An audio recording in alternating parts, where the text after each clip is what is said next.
Bonjour ou bonsoir, ici Iconoclaste, pour retraiter cette fois-ci de la fausse religiosité de ces gens qui ont une conception très malsaine de Dieu, qui est insultante envers Dieu en vérité, une conception très erronée dans laquelle ils prennent Dieu tout simplement pour leur larbin. Il n'y a pas d'autre mot. Ils le prient comme pour le siffler, en lui demandant de faire ceci ou cela pour eux, d'améliorer leur situation, de les racheter, de leur pardonner leurs péchés, leurs fautes. Mais lui demander ça en priant, en récitant des fariboles qui ne valent pas grand-chose en vérité, sans en parallèle se racheter vraiment, véritablement, par un comportement moral, sans en parallèle dédommager ses victimes, sans compenser ses méfaits par des bienfaits, sans se remettre en question et sans vraiment mériter le pardon, mériter d'être et sans vraiment se racheter et se montrer digne de Dieu, c'est une hypocrisie. Là, on a des gens qui se reposent intégralement sur la prière. D'ailleurs, c'est bien souvent pour cela que la prière est si importante à leurs yeux. Leur religiosité se bande souvent à la prière.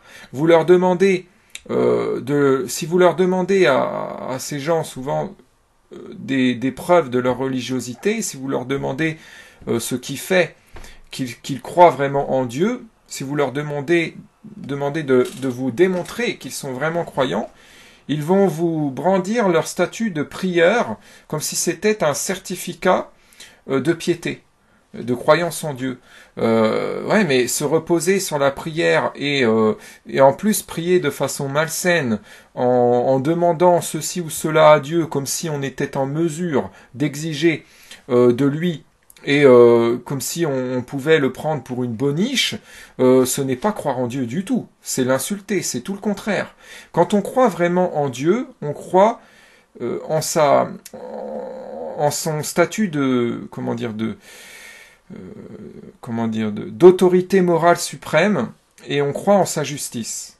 Et on ne peut pas se permettre de demander à Dieu de nous pardonner si on ne s'est pas remis en question et si on est encore pécheur, si on est encore dans une certaine immoralité. On ne peut pas être malhonnête comme ça.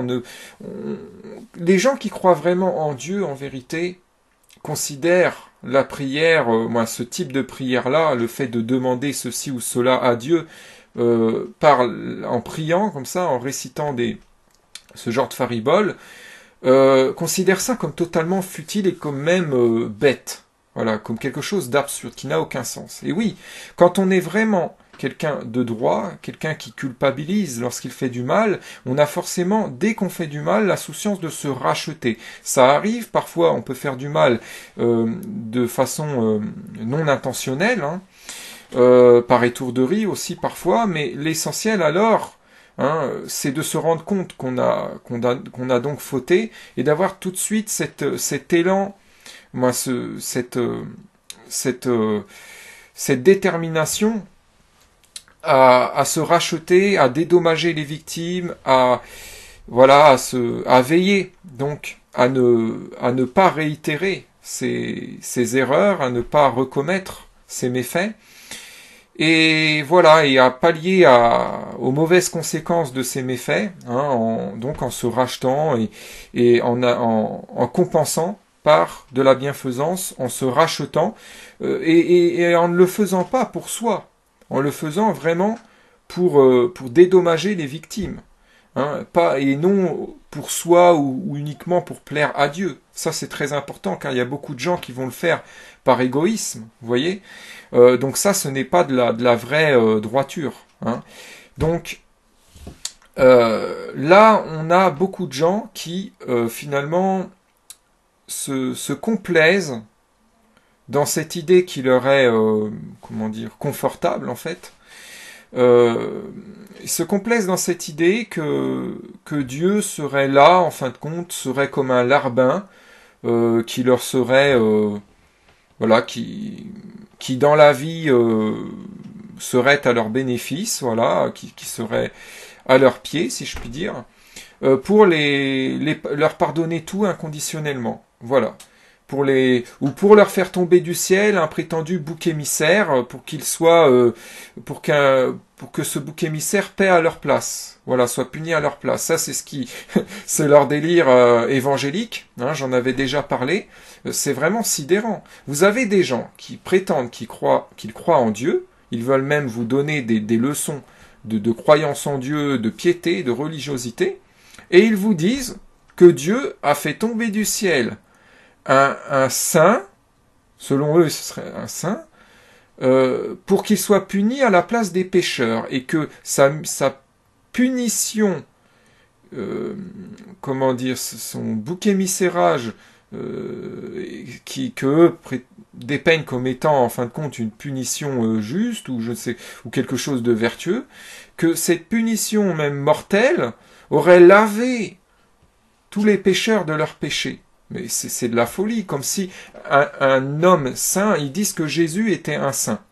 Un homme saint, il n'a pas à être puni, déjà. Il est encore moins envoyé par Dieu sur terre pour absoudre, pour servir de bouc émissaire aux pécheurs et pour leur permettre d'être rachetés sans avoir à se remettre en question, sans avoir à rendre des comptes pour leurs méfaits, sans avoir à se moraliser. Non, donc il faut arrêter avec ce délire. Ces gens qui adhèrent à cette version évangélique, avec ce mythe du sacrifice expiatoire de Jésus, qui croient que Dieu l'a envoyé pour endosser les torts des pécheurs et que ce serait une grandeur de Dieu, etc. Ces gens-là sont aux antipodes de la piété. Il n'y a pas plus insultant envers Dieu. C'est insulter Dieu que de croire, de parler de lui comme s'il était un ange gardien à pécheur, en fait. Hein, vous voyez, c'est ça, en fait. C'est ça, dans la Bible, hein, il nous est dit que Dieu serait un ange gardien à pécheur, en fait. Qu'il veillerait sur les pécheurs et qu'il voudrait les protéger, en fait, de la justice, de la punition juste. Non. S'ils ont péché, ils méritent d'être punis proportionnellement au degré de gravité de leur péché. Hein. Moi, je ne suis pas pour la damnation éternelle. Hein. C'est pour ça d'ailleurs que je suis contre cette conception erronée aussi qu'ont beaucoup de gens du paradis et de l'enfer, celle selon laquelle on irait au paradis et on y resterait éternellement, ou on irait en enfer et on y resterait éternellement. Ça ne marche pas comme ça. Hein. Cette conception-là, elle est incompatible avec la justice et avec l'application de la loi universelle du mérite. Elle est totalement absurde. Voilà. La seule conception qui soit compatible avec le concept de justice et de mérite, c'est la conception relative à la croyance, en fin de compte, au purgatoire. Il y a un purgatoire qui peut être vécu comme un enfer par les gens orgueilleux qui ne voudront pas y reconnaître leur tort et accepter leur devoir d'expiation. Donc là, ils vont se rebeller contre l'autorité morale et ça va être vécu comme un véritable calvaire et comme un enfer, alors qu'en fait, ce n'est pas un enfer, c'est justice. Hein, les gens qui ont péché, qui ont fait du mal, qui se sont drapés dans leur mauvaise foi, qui ont réussi à ne pas se faire punir dans leur vie, doivent expier dans l'au-delà, hein, pour pallier à ces injustices qui n'ont pas été réglées. C'est une justice, c'est bien. Ça, ce n'est pas l'enfer, c'est le purgatoire.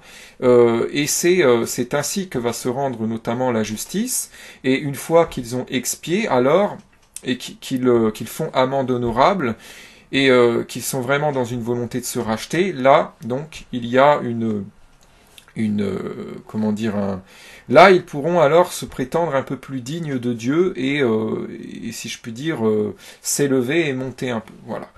Voilà pour dire les choses comme ça, mais c'est cette conception, vraiment, elle m'énerve. Cette conception, c'est ces gens qui croient notamment en la damnation éternelle. Hein. Certes, il y a des gens qui ont fait énormément de mal, qui vont devoir expier fort longtemps et qui vont vraiment morfler, si je puis dire, mais ils ne sont pas à plaindre, car en fin de compte, ils se sont auto-condamnés à ça par l'immoralité. Hein, ce sont des gens qui ont manqué de sagesse et il faut une justice, il faut qu'ils soient punis. Là, on a des personnes qui ont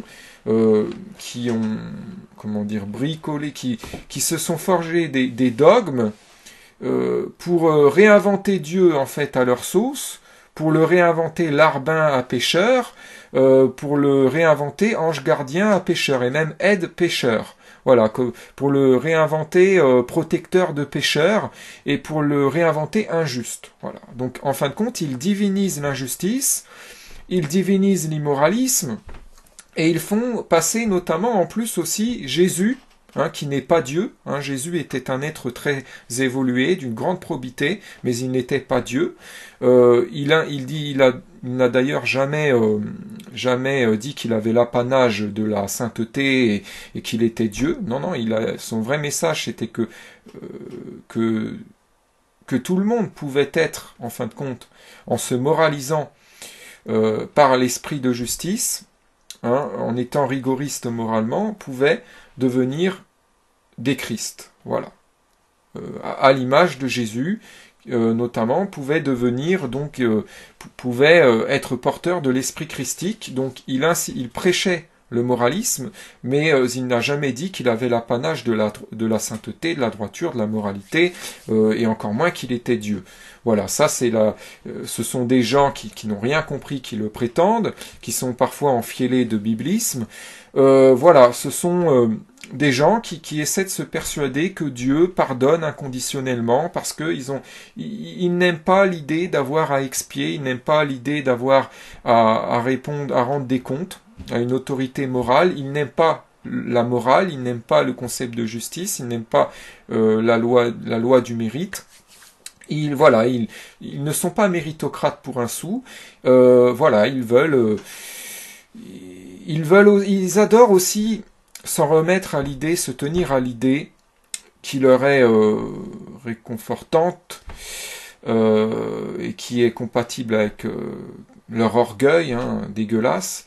L'idée que, en fin de compte, tout tomberait du ciel pour leur permettre d'esquiver la justice, la punition, que limite tout serait fait pour eux, à leur place. Vous voyez, là, dans l'idée d'un Jésus qui descendrait, ils ont totalement réinventé Jésus, hein, Jésus, il n'était pas un bouc émissaire tombé du ciel, hein, ils l'ont sali, ils l'ont insulté, dans ce mythe du Jésus tombé du ciel pour laver les pécheurs de leurs péchés, il y a l'idée qu'un autre va payer à leur place, que ça va être fait pour eux, à leur place. Voilà. Vous voyez, toujours pour se déresponsabiliser, pour ne pas avoir à rendre des comptes, pour ne pas avoir à être puni. C'est toujours ça qui ressort chez eux. Ils ont une haine de la justice. Et ils essaient de faire passer tout ce qui relève de la défense de l'injustice, de la protection des injustes, des pécheurs, et de leur sanctification, injuste, et même de leur divinisation comme quelque chose. Ils essaient de faire passer ça pour quelque chose de divin, pour quelque chose qui a trait à la religiosité. C'est affolant. Franchement, c'est affolant. Je referai quelques vidéos là-dessus plus tard. Là, j'ai pas le temps. Je vais devoir finir celle-ci. Je reviendrai là-dessus plus précisément. Il y a beaucoup de choses à dire. J'avais déjà entrepris ce travail. Je m'étais arrêté, donc je vais reprendre ça vraiment plus sérieusement cette fois-ci. Et retraiter aussi du paradis et de l'enfer, et notamment donc du purgatoire, et retraiter donc de la justice, du mérite, de tous ces concepts, et aussi donc de l'axiologie bien évidemment. Voilà. Sur ce, je vous souhaite une bonne fin de journée et vous dis éventuellement à une prochaine. Ciao. Bonjour ou bonsoir, ici Iconoclaste, pour retraiter cette fois-ci de la fausse religiosité de ces gens qui ont une conception très malsaine de Dieu, qui est insultante envers Dieu, en vérité. Une conception très erronée dans laquelle ils prennent Dieu, tout simplement, pour leur larbin. Il n'y a pas d'autre mot. Ils le prient comme pour le siffler, en lui demandant de faire ceci ou cela pour eux, d'améliorer leur situation, de les racheter, de leur pardonner leurs péchés, leurs fautes. Mais lui demander ça en priant, en récitant des fariboles qui ne valent pas grand-chose en vérité, sans en parallèle se racheter vraiment, véritablement, par un comportement moral, sans en parallèle dédommager ses victimes, sans compenser ses méfaits par des bienfaits, sans se remettre en question, et sans vraiment mériter le pardon, mériter d'être, et sans vraiment se racheter, et se montrer digne de Dieu, c'est une hypocrisie. Là, on a des gens qui se reposent intégralement sur la prière. D'ailleurs, c'est bien souvent pour cela que la prière est si importante à leurs yeux. Leur religiosité se bande souvent à la prière. Vous leur demandez, si vous leur demandez à ces gens souvent des preuves de leur religiosité, si vous leur demandez ce qui fait qu'ils croient vraiment en Dieu, si vous leur demandez de vous démontrer qu'ils sont vraiment croyants, ils vont vous brandir leur statut de prieur comme si c'était un certificat de piété, de croyance en Dieu. Ouais, mais se reposer sur la prière et en plus prier de façon malsaine en demandant ceci ou cela à Dieu comme si on était en mesure d'exiger de lui et comme si on pouvait le prendre pour une boniche, ce n'est pas croire en Dieu du tout. C'est l'insulter, c'est tout le contraire. Puis alors, et qu'ils font amende honorable, et qu'ils sont vraiment dans une volonté de se racheter, là, donc, il y a là, ils pourront alors se prétendre un peu plus dignes de Dieu et si je puis dire, s'élever et monter un peu. Voilà pour dire les choses comme ça, mais c'est cette conception, vraiment, elle m'énerve. Cette conception, c'est ces gens qui croient notamment en la damnation éternelle. Certes, il y a des gens qui ont fait énormément de mal, qui vont devoir expier fort longtemps et qui vont vraiment morfler, si je puis dire, mais ils ne sont pas à plaindre, car en fin de compte, ils se sont auto-condamnés à ça par l'immoralité. Ce sont des gens qui ont manqué de sagesse et il faut une justice, il faut qu'ils soient punis. Là, on a des personnes qui ont bricolé, qui se sont forgés des dogmes pour réinventer Dieu en fait à leur sauce, pour le réinventer larbin à pécheur, pour le réinventer ange gardien à pécheur et même aide pécheur. Voilà, pour le réinventer protecteur de pécheurs et pour le réinventer injuste. Voilà. Donc en fin de compte, ils divinisent l'injustice, ils divinisent l'immoralisme et ils font passer notamment en plus aussi Jésus, qui n'est pas Dieu. Jésus était un être très évolué, d'une grande probité, mais il n'était pas Dieu. Il n'a d'ailleurs jamais dit qu'il avait l'apanage de la sainteté et qu'il était Dieu. Non, son vrai message c'était que tout le monde pouvait être, en fin de compte, en se moralisant par l'esprit de justice, en étant rigoriste moralement, pouvait devenir des Christ. Voilà. À l'image de Jésus, notamment, pouvait devenir, donc, pouvait être porteur de l'esprit christique. Donc, il prêchait le moralisme, mais il n'a jamais dit qu'il avait l'apanage de la sainteté, de la droiture, de la moralité, et encore moins qu'il était Dieu. Voilà, ça c'est ce sont des gens qui, quand on croit vraiment en Dieu, on croit en son statut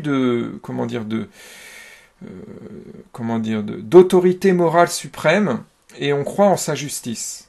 Et on ne peut pas se permettre de demander à Dieu de nous pardonner si on ne s'est pas remis en question et si on est encore pécheur, si on est encore dans une certaine immoralité. On ne peut pas être malhonnête comme ça.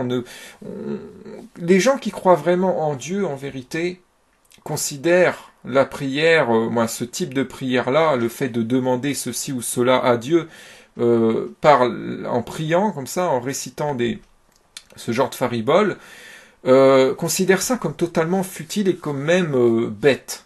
Voilà, comme quelque chose d'absurde, qui n'a aucun sens. Et oui, quand on est vraiment quelqu'un de droit, quelqu'un qui culpabilise lorsqu'il fait du mal, on a forcément, dès qu'on fait du mal, la souciance de se racheter. Ça arrive, parfois on peut faire du mal de façon non intentionnelle, hein, par étourderie aussi parfois, mais l'essentiel alors, hein, c'est de se rendre compte qu'on a donc fauté et d'avoir tout de suite cet élan, moi, cette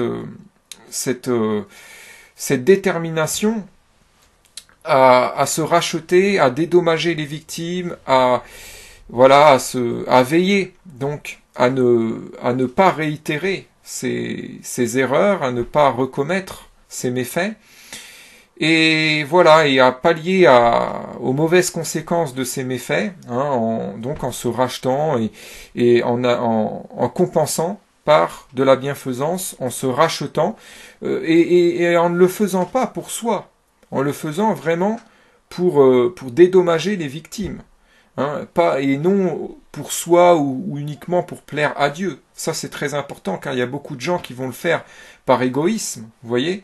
Donc ça, ce n'est pas de la vraie droiture, hein. Donc là, on a beaucoup de gens qui finalement se complaisent dans cette idée qui leur est, comment dire, confortable en fait.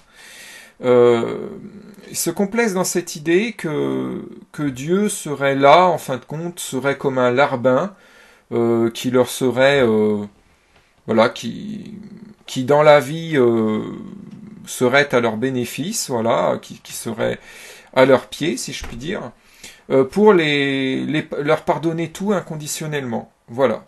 Ou pour leur faire tomber du ciel un prétendu bouc émissaire pour qu'il soit pour que ce bouc émissaire paie à leur place, voilà, soit puni à leur place. Ça c'est leur délire évangélique, hein, j'en avais déjà parlé. C'est vraiment sidérant. Vous avez des gens qui prétendent qu'ils croient en Dieu, ils veulent même vous donner des leçons de croyance en Dieu, de piété, de religiosité, et ils vous disent que Dieu a fait tomber du ciel un saint, selon eux ce serait un saint, pour qu'il soit puni à la place des pécheurs, et que sa punition, comment dire, son bouc émissérage, que eux dépeignent comme étant en fin de compte une punition juste, ou je sais, ou quelque chose de vertueux, que cette punition même mortelle aurait lavé tous les pécheurs de leurs péchés. Mais c'est de la folie, comme si un homme saint, ils disent que Jésus était un saint. Un homme saint, il n'a pas à être puni, déjà. Il est encore moins envoyé par Dieu sur terre pour absoudre, pour servir de bouc émissaire aux pécheurs et pour leur permettre d'être rachetés sans avoir à se remettre en question, sans avoir à rendre des comptes pour leurs méfaits, sans avoir à se moraliser. Non, donc il faut arrêter avec ce délire. Ces gens qui adhèrent à cette version évangélique, avec ce mythe du sacrifice expiatoire de Jésus, qui croient que Dieu l'a envoyé pour endosser les torts des pécheurs et que ce serait une grandeur de Dieu, etc. Ces gens-là sont aux antipodes de la piété. Il n'y a pas plus insultant envers Dieu. C'est insulter Dieu que de croire, de parler de lui comme s'il était un ange gardien à pécheur, en fait. Hein, vous voyez, c'est ça en fait. C'est ça dans la Bible. Hein, il nous est dit que Dieu serait un ange gardien à pécheurs, en fait. Qu'il veillerait sur les pécheurs et qu'il voudrait les protéger en fait de la justice, de la punition juste. Non, s'ils ont péché, ils méritent d'être punis proportionnellement au degré de gravité de leur péché. Hein. Moi, je ne suis pas pour la damnation éternelle. Hein. C'est pour ça d'ailleurs que je suis contre cette conception erronée aussi qu'ont beaucoup de gens du paradis et de l'enfer, celle selon laquelle on irait au paradis et on y resterait éternellement, ou on irait en enfer et on y resterait éternellement. Ça ne marche pas comme ça. Hein. Cette conception-là, elle est incompatible avec la justice et avec l'application de la loi universelle du mérite. Elle est totalement absurde. Voilà. La seule conception qui soit compatible avec le concept de justice et de mérite, c'est la conception relative à la croyance, en fin de compte, au purgatoire. Il y a un purgatoire qui peut être vécu comme un enfer par les gens orgueilleux qui ne voudront pas y reconnaître leur tort et accepter leur devoir d'expiation. Donc là, ils vont se rebeller contre l'autorité morale et ça va être vécu comme un véritable calvaire et comme un enfer, alors qu'en fait, ce n'est pas un enfer, c'est justice. Hein, les gens qui ont péché, qui ont fait du mal, qui se sont drapés dans leur mauvaise foi, qui ont réussi à ne pas se faire punir dans leur vie, doivent expier dans l'au-delà, hein, pour pallier à ces injustices qui n'ont pas été réglées. C'est une justice, c'est bien. Ça, ce n'est pas l'enfer, c'est le purgatoire, et c'est ainsi que va se rendre notamment la justice. Et une fois qu'ils ont expié